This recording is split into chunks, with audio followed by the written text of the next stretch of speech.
ने 6,900। ये इकलौता ऐसा इंसिडेंट नहीं था। जरा ये देखिए, जहाँ कोई रशियन ब्लॉगर इंडियन लोगों के साथ बात करती है। मेरे पास एक सवाल है, आप रशियन लोगों के बारे में क्या सोचते हैं? रशियन 6,000 रुपये। एक और रशियन कंटेंट क्रिएटर पोलिना, जिनकी इंडिया में शादी हुई है, उन्होंने भी लल्लन टॉप से बात करते हुए बताया कि उन्हें ऐसे 6,000 रुपए वाले मैसेजेस और कमेंट्स आते हैं। कमेंट्स अच्छा नहीं, 6,000 4,000 बहुत ज्यादा comments, but I don't care. I mean ये लोग बोला 6,000, लेकिन ये लोग के साथ 6,000 नहीं। अब समझ में आया इस सो कॉल्ड डैंग कॉमेडी का क्या असर होता है। समय रैना का इंडियाज गॉट लेटेंट शो भी ऐसी ही गाली गलोच, अश्लीलता और बकवास से भरा हुआ था। रोस्ट के नाम पर एक दूसरे शो में औरत को कुतिया कहा जाता है। यार दे देना जोरावर को वो कुतिया, उसकी लाइफ में कोई कुतिया। अब इस शो के डैंग फैंस कहेंगे कि उसने तो कुशा कपिला को ही कहा ना, तो किसी और को दिक्कत क्यों है। पहली बात ही कुशा ने खुद इस पर एतराज जताया। उन्होंने कहा था कि जोक्स रोस्ट की बाउंड्रीज को क्रॉस कर रहे हैं।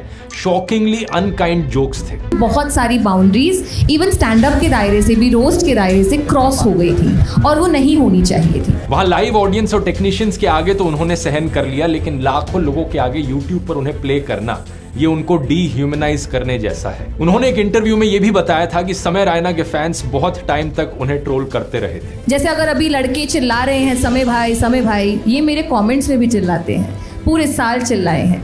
अभी इस बात का मुझे इतना फर्क नहीं पड़ता, पर जब ये आया था तो बहुत फर्क पड़ता था। दूसरी बात, भले ही रोस्ट किसी एक स्पेसिफिक लड़की का हो रहा हो, लेकिन किसी औरत को बिच या गोल्ड डिगर कहना, ये सीधे सीधे एक टॉक्सिक मैस्कुलिनिटी के बनाए गए स्टीरियोटाइप को रीइंफोर्स करता है। औरतों के खिलाफ ऐसी भाषा का प्रयोग करना उस चीज को नॉर्मलाइज करता है। जो लोग इस कॉमेडी को देखते हैं वो बाहर असल जिंदगी में जाकर यही शब्दों का प्रयोग करते हैं औरतों के खिलाफ। यही बात गुरलीन पन्नू के केस में भी है। कोई लड़की जिसकी रोबस्ट फिजिक है, उसे मर्द कहकर चिढ़ाना, ये भी एक रिग्रेसिव सोच का सिम्टम है। शो को देखने वाली ऐसी और लड़कियां, उनकी सेल्फ इमेज पर क्या इंपैक्ट पड़ेगा। यही बात फिल्मों पर भी एप्लीकेबल है। किसी के मोटापे का, किसी की कम हाइट का, किसी के काले रंग का, किसी की गरीबी का, डिसेबिलिटी का मजाक उड़ाया जाता है, और ऐसा करने से करोड़ों लोगों की सेल्फ इमेज की धज्जियां उड़ जाती है। जो लोग एक्चुअली में छोटी हाइट के हैं, मोटे हैं, काले रंग के हैं, डिसेबल्ड हैं, उनको बुली किया जाता है असल जिंदगी में, क्योंकि ऐसे जोक्स ने इन चीजों को नॉर्मलाइज कर दिया है। एक बार समय रैना ने ऐसा ही जोक किया एक गरीब बच्चे पर। एक गरीब बच्चा है मेरे पास, ठीक है, तो मैंने उसको ऐसे ही ना आउट ऑफ